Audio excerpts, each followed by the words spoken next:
बिस्मिल्लाहिर्रहमानिर्रहीम, अस्सलाम वालेकुम। कैपिटल टॉक में खुशामदेद। रज़ा बहरामी ईरान के एक मारूफ गुलकार हैं और रज़ा बहरामी ने अपना एक जो ताज़ा तरीन जो गीत है वो पाकिस्तान के chief of defence staff field marshal Syed Asim Munir के नाम किया है और उन्होंने उनको अपने इस गीत के ज़रिए, अपने इस गाने के ज़रिए न सिर्फ तेहरान में खुशामदेद कहा है, बल्कि उन्होंने फ़ील्ड मार्शल सैयद आसिम मुनीर को बरादर दिलावर का ख़िताब भी दिया है। अपने इस गाने में उन्होंने लफ्ज़ इस्तेमाल किया बरादर दिलावर, जिसका मतलब है माई ब्रेव ब्रदर, मेरा बहादुर भाई। तो एक सवाल पैदा होता है कि जो फ़ील्ड मार्शल आसिम मुनीर साहब हैं वो कल ईरान के दौरे पर पहुँचे और आज ये जो रज़ा बहरामी का गीत है ये यूट्यूब पे वायरल हो गया है। तो फील्ड मार्शल आसिम मुनीर साहब जो हैं उनके लिए इस ईरानी गुलकार ने इतनी मोहब्बत का मुज़ाहरा क्यों किया है? वैसे तो आजकल पाकिस्तान के अवाम की अक्सरियत और ईरान के अवाम की अक्सरियत जो है वो एक दूसरे के साथ मोहब्बत का और एक दूसरे के साथ अपनी जो सॉलिडेरिटी है उसका मुज़ाहरा कर रही है, लेकिन रज़ा बहरामी जो हैं उन्होंने ये गीत जो है ये फ़ील्ड मार्शल सैयद आसिम मुनीर के नाम क्यों किया है? वजह साफ नज़र आ रही है कि फ़ील्ड मार्शल सैयद आसिम मुनीर जो हैं उन्होंने ईरान और अमेरिका के दरमियान जो जंग बंदी थी, जो सीज़ फायर हुआ, उसमें शहबाज शरीफ साहब वज़ीर-ए-आज़म पाकिस्तान के साथ मिलकर एक बहुत ही अहम किरदार अदा किया। और अब जबकि पाकिस्तान की मेज़बानी में एक दफ़ा फिर ईरान और अमेरिका के दरमियान मुज़ाकरात का दूसरा राउंड होने वाला है, तो उससे पहले इन मुज़ाकरात के दूसरे राउंड को कामयाब बनाने के लिए जो फ़ील्ड मार्शल सैयद आसिम मुनीर हैं वो ख़ास तौर पे ईरान के दौरे पर तेहरान पहुँचे और ईरानी क़यादत से मुलाकात की। वज़ीर ख़ारजा अब्बास इराक़ची के साथ, स्पीकर ईरानी पार्लियामेंट बाकर कालीबाफ के साथ, दीगर आला हुकाम के साथ और उनका अमरीकी हुकाम के साथ भी रब्ता है। कोशिश की जा रही है कि किसी ना किसी तरीके से जो मुज़ाकरात का दूसरा राउंड है उसको कामयाब बनाया जाए। तो ये वो कोशिश है जिसकी वजह से जो ईरानी कौम है उसकी तर्जुमानी करते हुए रज़ा बहरामी ने फ़ील्ड मार्शल सैयद आसिम मुनीर साहब को ख़राज तहसीन पेश किया है अपने एक गाने के ज़रिए। अब ऐसा लगता है कि ये जो फ़ील्ड मार्शल सैयद आसिम मुनीर की कोशिश है कि वो बैक वक्त ईरान और अमेरिका के दरमियान एक पुल का किरदार अदा कर रहे हैं। उनकी कोशिश है कि किसी मुआहदे के ड्राफ्ट पर इत्तफ़ाक़ राय हो जाए। ये जो मुआहदे का ड्राफ्ट है इस पे इत्तफ़ाक़ राय की कोशिश वो क्यों कर रहे हैं? उसकी वजह ये है कि 12 अप्रैल को जब अमेरिका और ईरान के दरमियान मुज़ाकरात जारी थे तो सुबह 6:30-7 बजे एक मुआहदे का जो ड्राफ्ट है जिसको कि मेमोरेंडम ऑफ अंडरस्टैंडिंग करार दिया गया, एक MOU पर तकरीबन इत्तफ़ाक़ हो चुका था और आखिरी वक्त में अमरीकी डेलीगेशन जो है वो मुज़ाकरात को दरमियान में छोड़कर चला गया।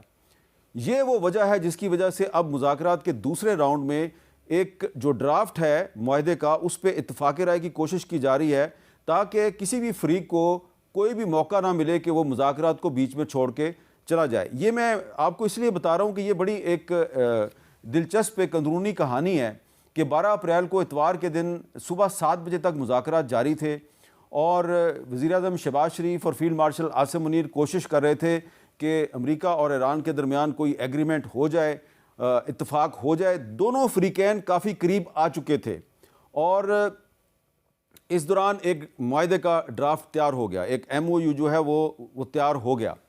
लेकिन अनफॉर्चुनेटली जब उस MOU पे अमेरिका ने भी इत्तफ़ाक़ कर लिया और ईरान ने भी इत्तफ़ाक़ कर लिया तो अमरीकी डेलीगेशन के जो सरबराह थे JD वैंस, उन्होंने इस ड्राफ्ट के बारे में अपने जो बॉस हैं अमरीकी सदर डोनाल्ड ट्रंप, उनको फ़ोन पर जाकर बताया, एक साइड पे गए और उनको ब्रीफ़ किया और उसके बाद डोनाल्ड ट्रंप ने उनसे कुछ टाइम मज़ीद मांगा और थोड़ी देर बाद उनको पैगाम मिला कि फ़िलहाल आप रुक जाएं।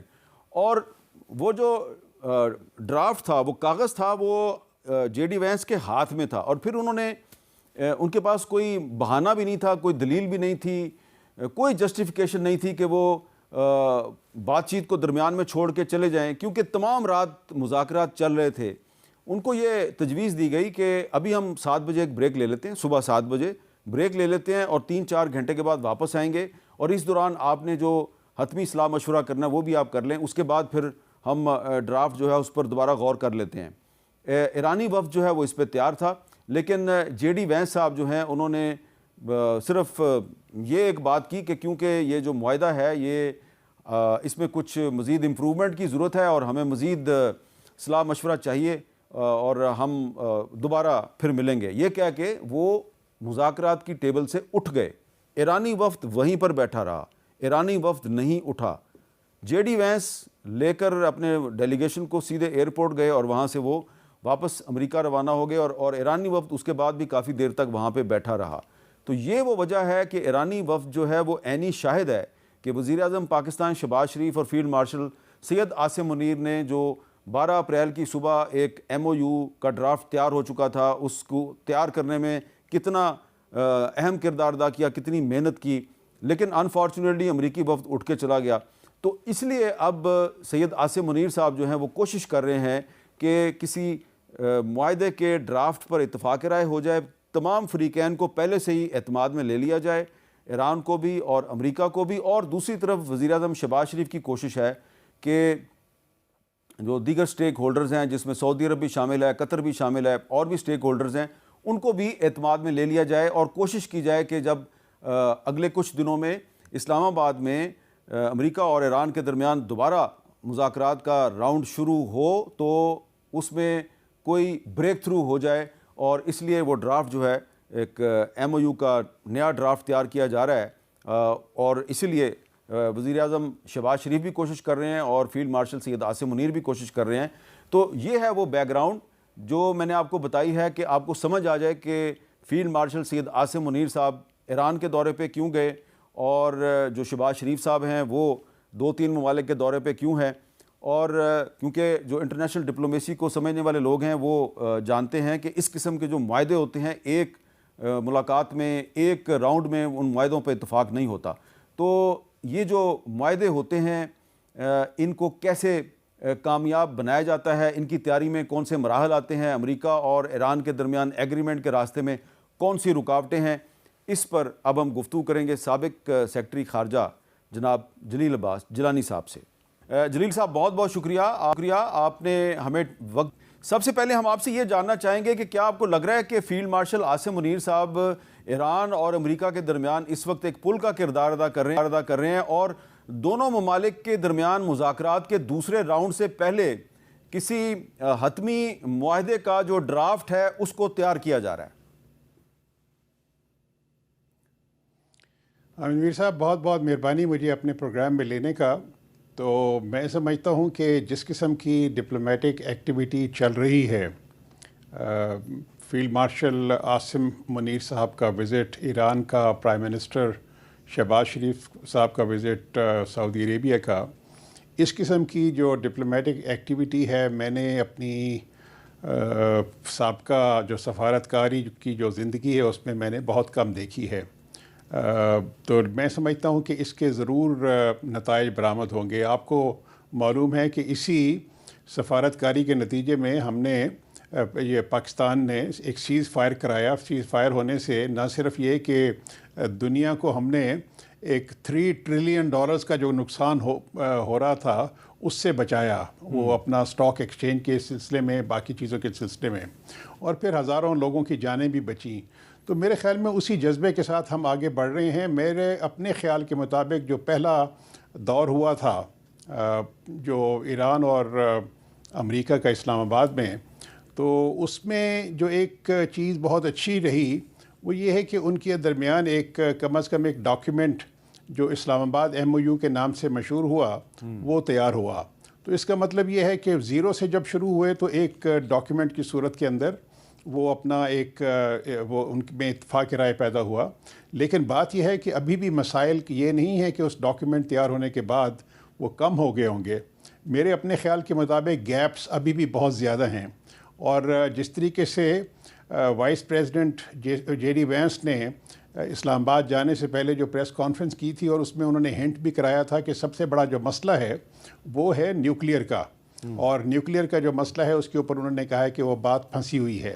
तो अभी मेरे ख्याल में वो जो डिप्लोमेटिक एक्टिविटी जो जा रही है उसके अंदर जो चंद जो अहम मौजू हैं जिसके ऊपर पाकिस्तान काम कर रहा है और पाकिस्तान हेल्प कर रहा है दोनों साइड्स को, कि एक तो ये है कि जो उनके डिफरेंसेस हैं ऑन द मेन इश्यूज जो अभी उसके अंदर इस्लामाबाद MOU के अंदर रिफ्लेक्ट हुए हैं, तो उनको किसी तरीके से ब्रिज किया जाए।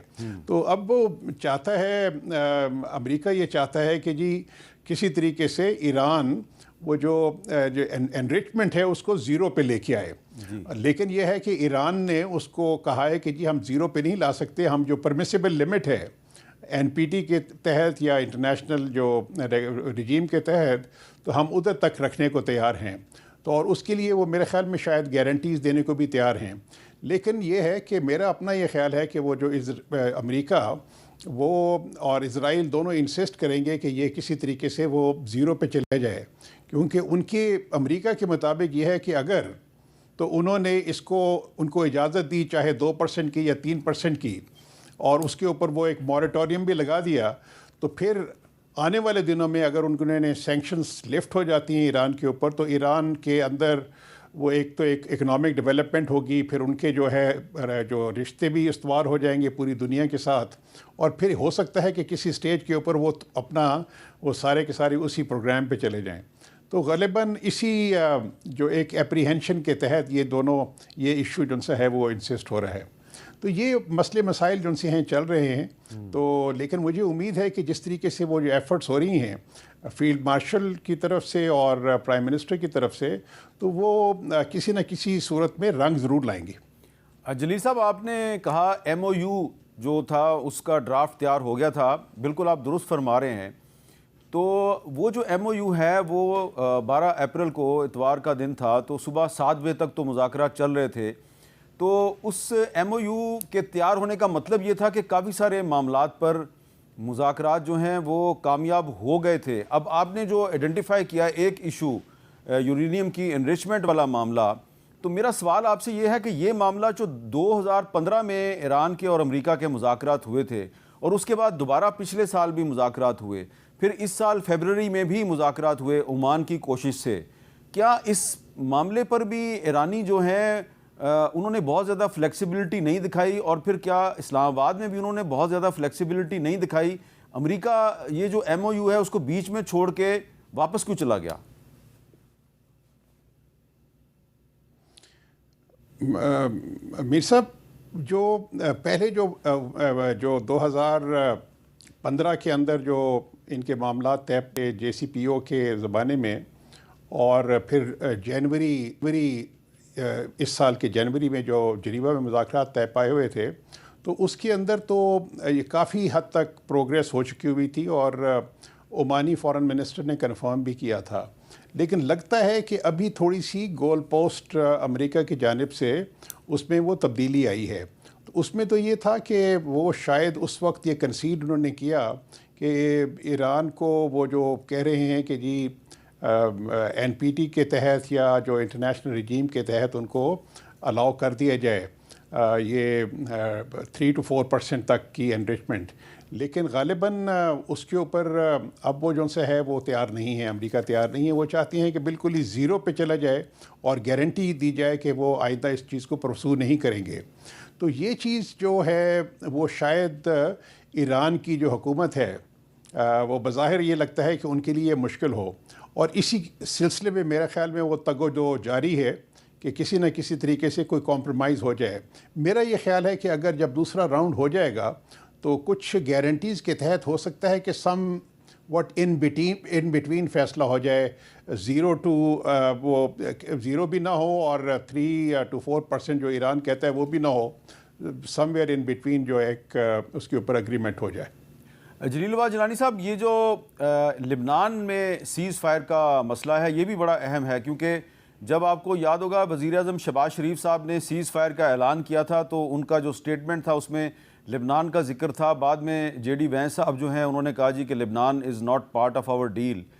तो अब ईरानी साइड जो है वो इस पर दोबारा इसरार कर रही है, और लिबनान और इज़राइल के दरमियान अमेरिका में मुज़ाकरात भी हो चुके हैं।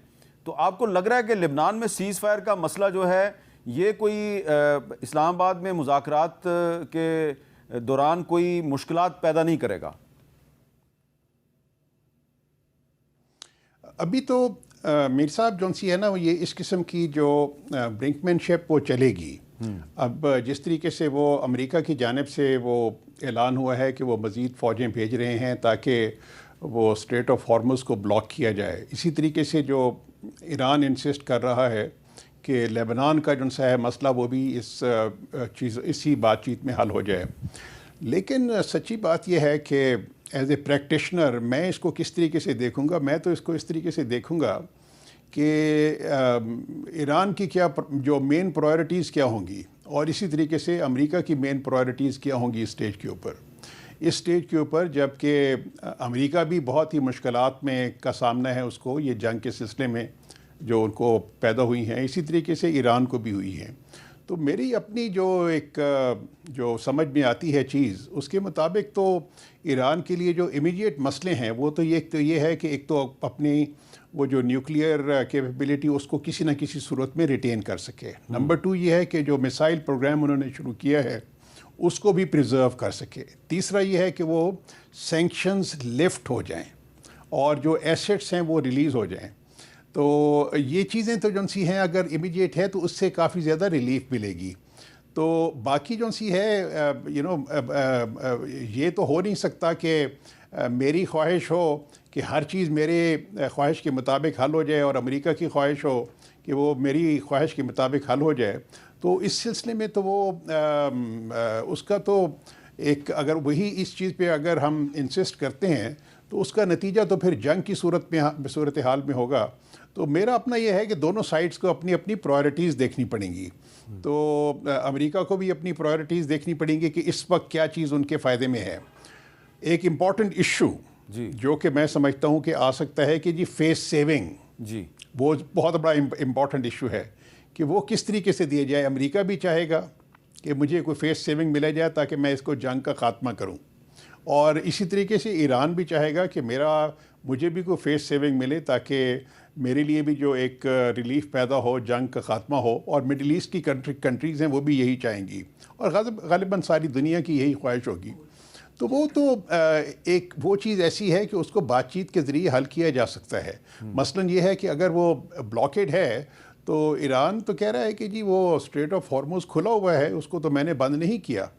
और दूसरी चीज़ ये है कि जो न्यूक्लियर के मिसाइल हैं तो उसके ऊपर भी जो सी है वो जिस तरह की गारंटीज़ अमेरिका चाहता है कि जी ईरान वेपनाइज नहीं करेगा अपनी न्यूक्लियर कैपेबिलिटी को, तो उसके लिए भी कोई गारंटी वो उनको मिल सकती है। ये बताइए जिलानी साहब कि आपने अभी जिक्र किया कि ईरान की जो तरजीहात हैं उसमें जो उस पर पाबंदियां लगी हुई हैं, सैंक्शंस लगी हुई हैं, उनका ख़ात्मा भी शामिल है। तो कितना आपको चांस लग रहा है कि इस पर भी अमेरिका राज़ी हो जाएगा, सैंक्शंस ख़त्म हो जाएंगी?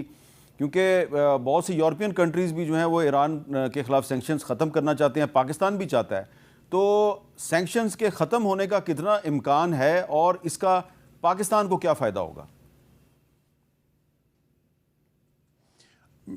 मीर साहब अगर तो मैं जाऊं जेडी वैंस की, वाइस प्रेसिडेंट जेडी वैंस की जो प्रेस कॉन्फ्रेंस थी इस्लामाबाद जाने से पहले, तो उन्होंने एक इशू को सिंगल आउट किया था और वो ये था कि न्यूक्लियर इशू।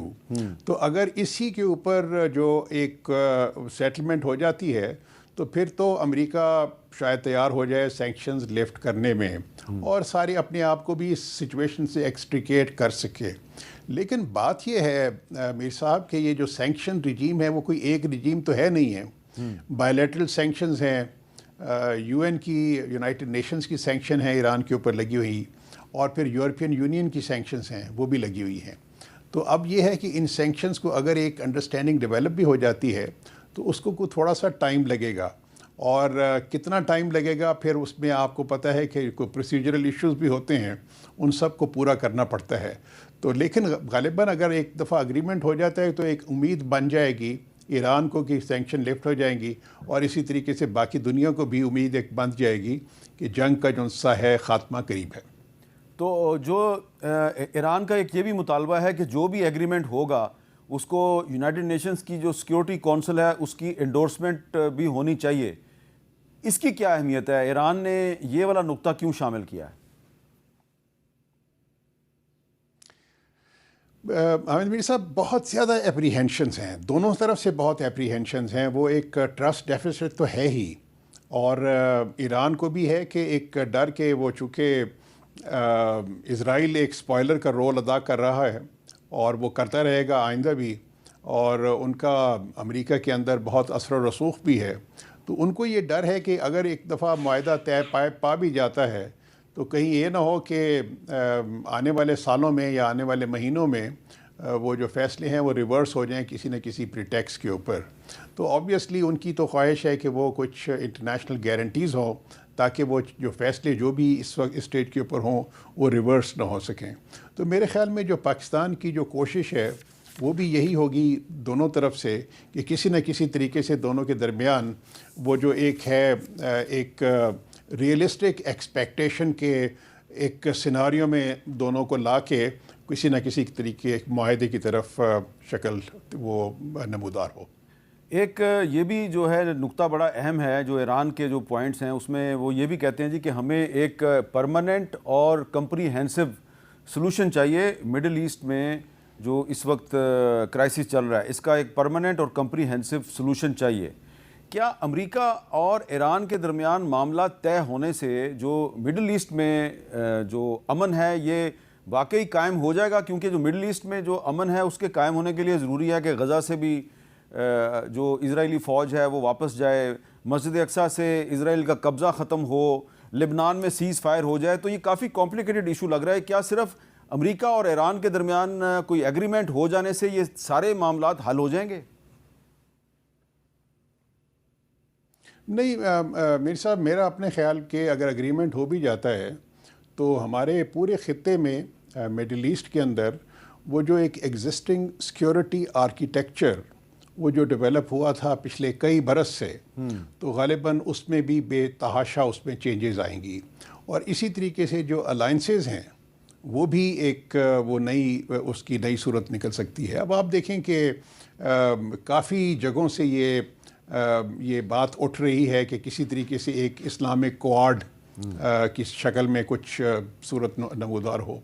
गो कि अभी हमारी तरफ हमारी ये सोच तो नहीं है, लेकिन कल को आप नहीं जानते कि वो उसका क्या निकले जब ये इस किस्म की जो चेंजेस आनी शुरू हुई हमारे ख़ित्ते के अंदर। तो वो अब बात हो रही है जिस तरीके से सऊदी अरेबिया और पाकिस्तान का एक एग्रीमेंट है और उसी के अंदर तुर्की भी है, उसके अंदर वो बाकी और कंट्रीज़ हैं जिनके साथ बातचीत हो रही है कि किस तरीके से एक सिक्योरिटी को बहुत बेहतर बनाया जाए हमारे अपने ख़ित्ते के अंदर। तो हो सकता है कि किसी न किसी शेप के अंदर उसके अगर वो ज़ाहिर होता है तो उसके अंदर आप कुछ कह नहीं सकते। पॉसिबिलिटी है डेफिनेटली कि इस किस्म की वो उसकी कोई शक्ल सूरत निकला है। जलीलुल्लाह जिलानी साहब, आखिरी सवाल मेरा ये है कि क्या अमेरिका और ईरान के दरमियान जो मुज़ाकरात का दूसरा राउंड है यही आपके ख्याल में हतमी राउंड होगा? किसी ड्राफ्ट पर एग्रीमेंट हो जाएगा या कोई फिर तीसरे राउंड की गुंजाइश भी नज़र आ रही है? मेरे साहब, अपना हमारी तो ख्वाहिश है ये है कि ये इसी दूसरे राउंड में ही ख़त्म हो जाए और बात आगे ना बढ़े। लेकिन बात ये है कि मसले मसाइल इतने पेचीदा हैं कि अगर वो दूसरे राउंड में कोई एग्रीमेंट हो जाता है तो वो एक बहुत बड़ी अचीवमेंट होगी पाकिस्तान की भी और इन दोनों ममालिक की भी, और एक बहुत अमन व अमान हो जाएगा। लेकिन बात यह है कि उसके इतनी कॉम्प्लिकेशंस हैं और इतने प्रोसीजर्स इन्वॉल्व हैं कि हो सकता है कि उसका एक राउंड में शायद फ़ैसला ना हो, एक दो और राउंड्स करने पड़ें। लेकिन आप एक चीज़ ज़रूर अपना जहन में रखिए कि जितनी भी जंग डिले होगी, मसलन अगर 1 महीने और डिले होती है तो according to all the economist जितने भी हैं, वर्ल्ड बैंक के भी, एशियन डेवलपमेंट बैंक के भी, और उनका ये ख्याल है कि सिर्फ खाली एशिया की जो जीडीपी है उसके अंदर 1.3 to 1.5% की कमी हो सकती है। और वो ये कहते हैं कि जी अगर ये जंग प्रोलॉन्ग करती है सिर्फ 1 महीने के लिए, तो जो इन्फ्लेशन है जो एशिया के अंदर ओवरऑल एक वो अपना 3.5% तक जा सकती है। लेकिन ये एशिया की बात कर रहे हैं उन इकोनॉमीज़ की जिसके अंदर जिनकी स्ट्रेंथ बहुत ज़्यादा है, लेकिन कंट्रीज़ जो कि डेवलपिंग कंट्रीज़ हैं लाइक पाकिस्तान, तो उसके अंदर इन्फ्लेशन बहुत ज़्यादा बढ़ सकती है। फिर वो ये कहते हैं कि जी अगर 2 महीने के लिए बढ़ती है, अब हर एक महीने उसका इम्पेक्ट होता है, अगर 2 महीने के लिए बढ़ती है तो उसके बाद फिर एक शॉर्टेज आनी शुरू हो जाएगी कमोडिटीज़ के अंदर, और उसके जो से है फिर एक और मसाइल, वो जो फूड के मसाइल पैदा होंगे, फ्यूल के मसाइल जो से पैदा होंगे, तो एक काफ़ी ज़्यादा एक ख़तरनाक सूरत हाल भी डेवलप हो सकती है। और इसी चीज़ का मेरे ख़्याल में अदराक होगा तमाम ममालिक को। और इसमें ये खाली जो से है एशिया की ममालिक की बात नहीं कर रहा हूँ, मैं इसमें अंदर मिडिल ईस्टर्न कंट्रीज़ की भी बात कर रहा हूँ कि उनकी भी जो एक GDP है और उसके अंदर भी बहुत ज़्यादा खातिर खा जो सी कमी आएगी अगर जंग जारी रहती है। बहुत बहुत शुक्रिया जलील अब्बास जिलानी साहब, साबिक सेक्रेटरी खारजा, हमारे से गुफ्तगू कर। और अब इस वक्त जबकि पाकिस्तान की जो सियासी और सफारती कोशिशें हैं वो अरूज पर हैं और अमेरिका और ईरान के दरमियान इस्लामाबाद में मुज़ाकरात के दूसरे राउंड को फाइनलाइज़ किया जा रहा है, पूरी दुनिया पाकिस्तान को अप्रिशिएट कर रही है। लेकिन जो आम पाकिस्तानी हैं उन पर पहले ही महंगाई का अजाब नाजिल था, अब लोड शेडिंग की वजह से उनकी मुश्किलात में मज़ीद इजाफ़ा हो गया है। आज जो पावर मिनिस्टर हैं अवैस लगारी साहब, उन्होंने एक प्रेस कॉन्फ्रेंस की और उन्होंने पाकिस्तानी अवाम से माजरत कर ली। क्या ये माजरत काफ़ी है? हम उनसे पूछेंगे कि ये बताइए कि अगर इस्लामाबाद में एक पीस एग्रीमेंट हो जाता है, क्या उसके बाद भी लोड शेडिंग जारी रहेगी? अवैस लगारी साहब से बात करेंगे एक ब्रेक के बाद।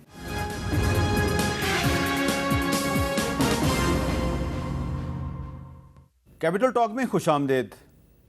एक तरफ तो ईरान और अमेरिका में एक अमन मुआहदे के लिए पाकिस्तान की सरतोड़ सफारती कोशिशें अरूज पर हैं, लेकिन दूसरी तरफ मुल्क में महंगाई और लोड शेडिंग की वजह से अवाम भी काफ़ी परेशान नज़र आ रहे हैं। और बहुत से लोग ये कह रहे हैं कि ये जो वज़ीर-ए-आज़म शहबाज शरीफ और फील्ड मार्शल सैयद आसिम मुनीर साहब की तरफ से भरपूर सफारती कोशिशें की जा रही हैं, उनकी जो सफारती कामयाबियां हैं, इन पर लोड शेडिंग और महंगाई के साए मंडलाने लगे हैं।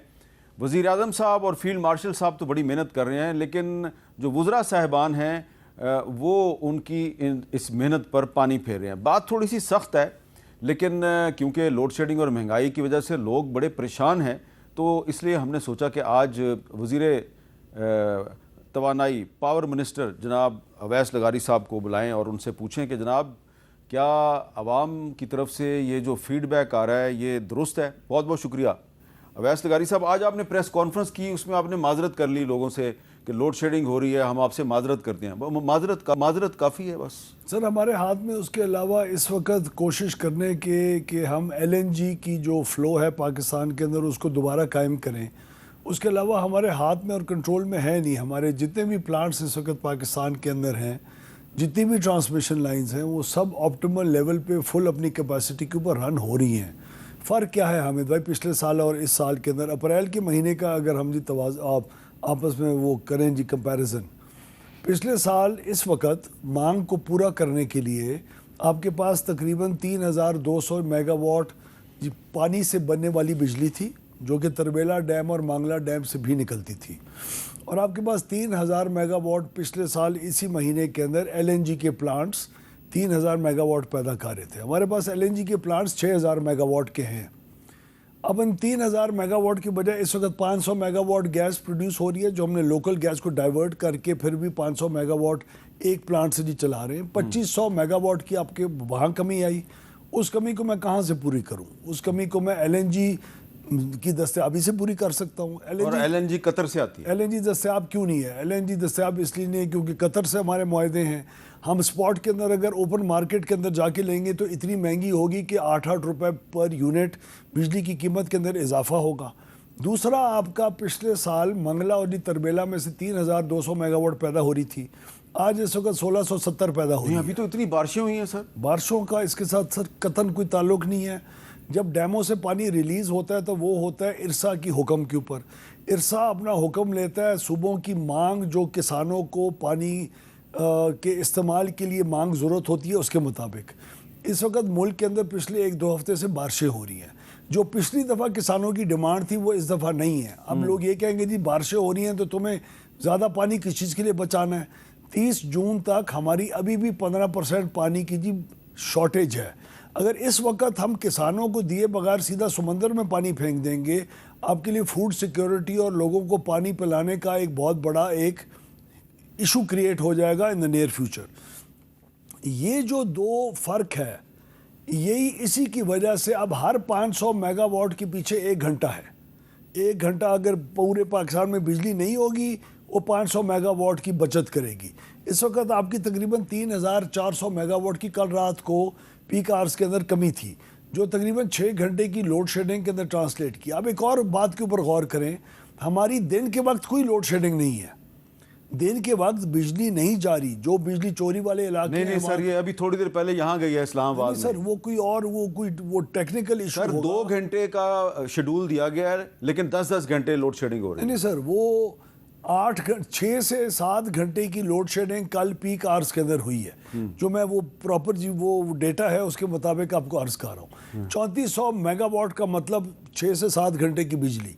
आज अभी एक खुशखबरी मुझे आपकी तरफ आते हुए ही मिली है कि जी तरबेला ने तकरीबन कोई जिसका 10,000 क्यूसेक का इंडेंट था रिलीज़ करने का, वो तकरीबन अब पानी की मांग की वजह से 20 से 25,000 पे उन्होंने अलाउ किया है। उसकी वजह से आपकी बिजली की पैदावार बेहतर होगी और अगले चंद दिनों के अंदर ये बहुत एक आर्जी फिनोमेना है। वज़ीर आज़म साहब कतर के दौरे पे गए हैं, तो क्या इसका कोई अच्छा इम्पैक्ट पड़ेगा? सर वो स्ट्रेट ऑफ हॉर्मूज़ और उनकी जो कार्गो का इस हॉर्मूज़ के ज़रिए आना पाकिस्तान तक, ये टोटली उसके ऊपर डिपेंड कर रहा है। इस वक्त फ़ॉरेन ऑफिस पूरा जोर लगा रहा है। इस वक्त हमारे 4 जो कार्गोज़ हैं वो तकरीबन तैयार हैं वहाँ से रवानगी के लिए। उसके लिए पूरी डिप्लोमेटिक एफर्ट्स कतर से हैं।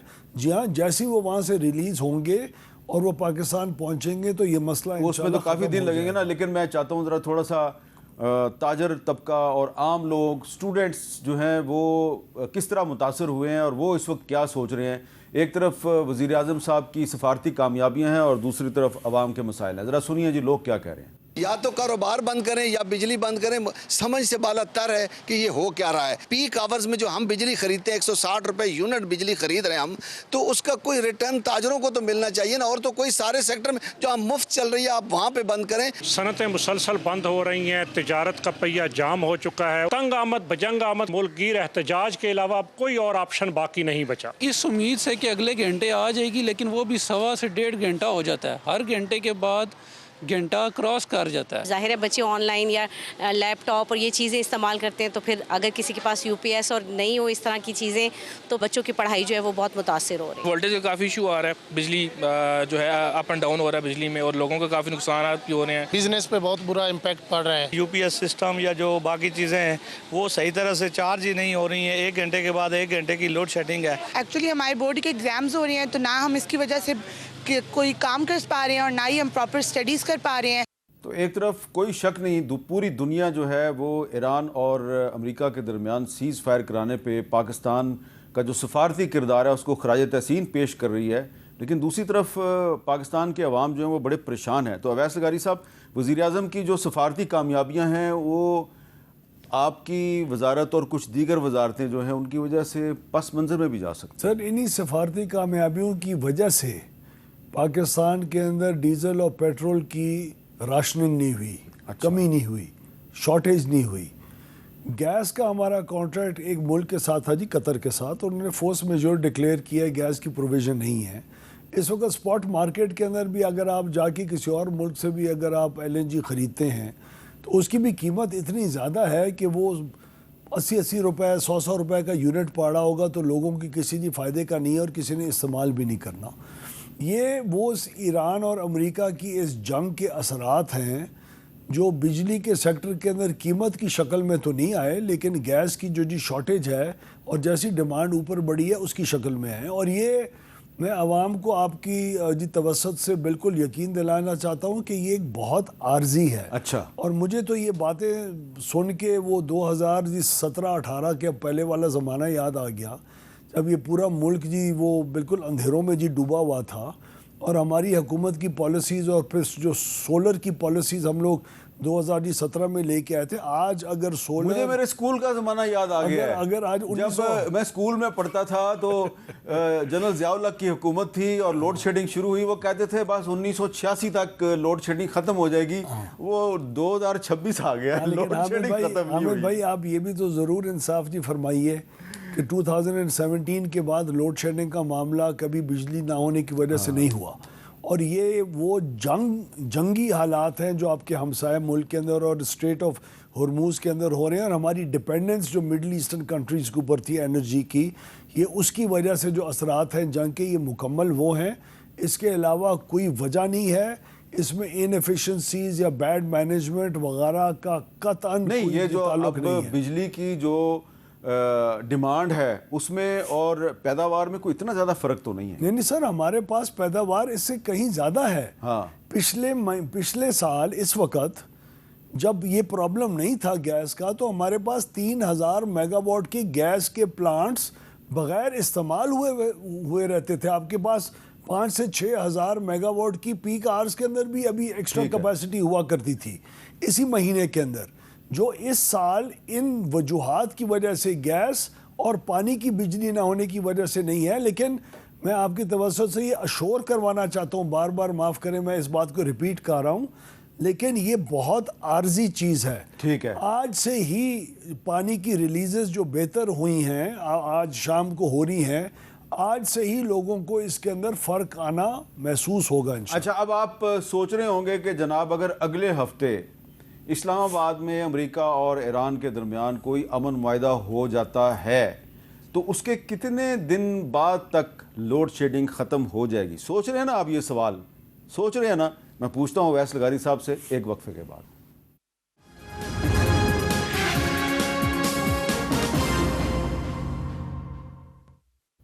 कैपिटल टॉक में खुश आमदेद जी। अवैस लगारी साहब, अल्लाह करे कि जो शहबाज शरीफ साहब की जो डिप्लोमेसी चल रही है, सऊदी अरब गए, कतर गए, अब वो उसके बाद तुर्की भी जाएंगे, फील्ड मार्शल आसिम मुनीर साहब ईरान गए और वहाँ पे उन्होंने उनके आला हुकाम से बातचीत की, उनका अमरीकियों के साथ भी रब्ता है, वो एक ब्रिज का किरदार अदा कर रहे हैं अमरीका और ईरान के दरमियान। अगर अगले हफ्ते इस्लामाबाद में दोबारा मुज़ाकरात का दूसरा राउंड होता है और कोई एग्रीमेंट हो जाता है, कोई अच्छी खबर आ जाती है, कम अज़ कम आबनाए हुरमुज़ खुल जाती है, उसके कितने दिन बाद तक लोड शेडिंग भी ख़त्म हो जाएगी? ये 5 दिन के अंदर गैस इधर पहुंचना शुरू हो जाएगी। 5 दिन लगते हैं। जैसी स्ट्रेट ऑफ हॉर्मूज़ के अंदर सेफ इनफ पैसेज कतर की गैस को मिलता है, वो आज भी कुछ हद तक कुछ हमारे कार्गोज वगैरह कुछ शिप्स को अलाउ उन्होंने किया हुआ है। वो आज भी अगर हिम्मत करें और जो जिसके लिए डिप्लोमेटिक हम काफ़ी एफर्ट कर रहे हैं सर, तो आज के 5 दिन के बाद भी हो सकता है इंशाल्लाह। ये जो वहाँ से जैसे रवाना होंगे 5 से 6 दिनों में आपके पास गैस हमारे अपने सिस्टम में आ जाएगी। गैस जो है वो 5 से 6 दिन में हमारी बंदरगाह पे पहुँचेगी सर। और एक और भी है, अगर हमारे सूबों की पानी की मांग आपकी बढ़ जाती है जैसे मौसम चेंज होता है, तो उसी वक्त तकरीबन कोई 2-1 हज़ार जी मेगावाट तो आपके पानी के बेहतर रिलीज़ की वजह से ये तकरीबन जो 3500 की जो शॉर्टफॉल है उसमें 1.5 से 2000 मेगावाट की शॉर्टफॉल, तो यानी 3 से 4 घंटे का फ़र्क तो पानी की वजह से आ जाए। ये बताएं कि अगर ये हमारी डिप्लोमेटिक एफर्ट से ईरान और अमेरिका में मुआहदा हो जाता है, यकीनन उसके नतीजे में ईरान पर जो इकोनॉमिक सैंक्शंस लगी हुई हैं वो भी थोड़ी नरम हो जाएंगी। उम्मीद है इंशाल्लाह सर। होनी है ना जी। उसका हमें क्या फ़ायदा होगा और आपकी मिनिस्ट्री को क्या फ़ायदा होगा? हमें भाई वो बताने से पहले अगर आप इजाज़त दें, मैंने उस दिन ये बात जी काबीना में भी कही, हर एक हम लोग सब, और हक भी था, प्राइम मिनिस्टर साहब और फील्ड मार्शल साहब और डिप्टी प्राइम मिनिस्टर को बहुत अप्रिशिएट कर रहे थे। लेकिन इसको सिर्फ आप इस जंग की जी तनाज़ुर में ना देखें ना जी। आप देखें आज से 3-4 साल पहले पाकिस्तान अमेरिका को एब्सोल्युटली नॉट कह रहा था। हाँ। क्राउन प्रिंस मोहम्मद बिन सलमान सऊदी अरेबिया के साथ आपके ताल्लुकात लोएस्ट लेवल पे थे। चीन आपके साथ जी नाराज़ था। आपकी ईरान के अंदर $180 मिलियन की आपके चाबहार पोर्ट के अंदर इंडिया इन्वेस्टमेंट्स कर रहा था। ईरान के साथ आपकी फ्रेंडली टाइज नहीं थे। ये पिछले आपके ख्याल में आज की हद तक हम पहुँचे कैसे हैं? 3 साल में फील्ड मार्शल और प्राइम मिनिस्टर साहब ने और हमारी डिप्लोमेसी ने पाकिस्तान की साख बहाल की। अगर साख ही बहाल ना होती इन 3 सालों में, क्या अमेरिका की बात कोई ईरान या सऊदी अरेबिया या अमेरिका मान रहे होते क्या हम पाकिस्तान के ऊपर ट्रस्ट कर रहे होते कि वो ये रोल प्ले कर सकता? तो ये सिर्फ इस जंग के दौरान डिप्लोमेसी नहीं है, ये पिछले 3 साल की एक बहुत मेहनत हुई है हमारी एज ए नेशन, जिसने इस पोजीशन में पाकिस्तान को और प्राइम मिनिस्टर को और फील्ड मार्शल को इस पोजीशन में लाए हैं कि एक दूसरा हर पार्टी उनके ऊपर ट्रस्ट कर रही है। और मैं समझता हूँ कि पाकिस्तान को इकोनॉमिक जो जी लेवरेज है इस रीजन के अंदर, ईरान के साथ ट्रेड के अंदर और तमाम चीज़ें, पाकिस्तान बहुत बेहतर पोजीशन में आज है कि वो अगर कोई अपने इलाके की, अपने गरीबों के लिए बेहतर एनर्जी प्राइसेस की, बेहतर ट्रेड के लिए अगर कोई दरख्वास्त करेगा इंटरनेशनल कम्युनिटी को, तो वो सैंक्शंस की जो एक कैद के अंदर हम इस एरिया के अंदर ही जकड़े हुए थे, जाके कतर और यूएई और कहाँ से फ्यूल और पेट्रोल लेके आ रहे थे और गैस, वो हमारे साथ ही बिल्कुल हमारा बॉर्डर एक है, 1 फुट इस तरफ ईरान है, 1 फुट उस तरफ पाकिस्तान है। तो मेरे ख्याल में इसके बहुत मेजर एडवांटेजेस आपको इकोनॉमिकली अगले चंद सालों में पाकिस्तान की इकोनॉमी को एक बहुत बड़ा बूस्ट मिल सकता है। बहुत बहुत शुक्रिया। अवैस लगारी साहब हमसे गुफ्तगू कर रहे थे। हम दुआ करते हैं कि पाकिस्तान की सफारती कोशिशें कामयाब हो जाएं, ईरान और अमेरिका के दरमियान इस्लामाबाद में एक अमन मुआहिदा हो जाए और उसके जो बहुत से फ़ायदे हैं पाकिस्तान को और पूरी दुनिया को, उनमें से एक छोटा सा फ़ायदा ये भी है कि ये जो लोड शेडिंग का अजाब शुरू हुआ है पिछले कुछ दिनों से, लोग बहुत तंग हैं। अवैस लगारी साहब ने बताया है कि कतर से जब गैस आनी शुरू हो जाएगी तो उस गैस के पाकिस्तान पहुंचने के 4-5 दिन के अंदर अंदर लोड शेडिंग ख़त्म हो जाएगी। अगर ख़त्म ना हुई तो फिर अवैस लगारी साहब को दोबारा ज़हमत देंगे। इजाज़त दीजिए, अल्लाह हाफ़िज़।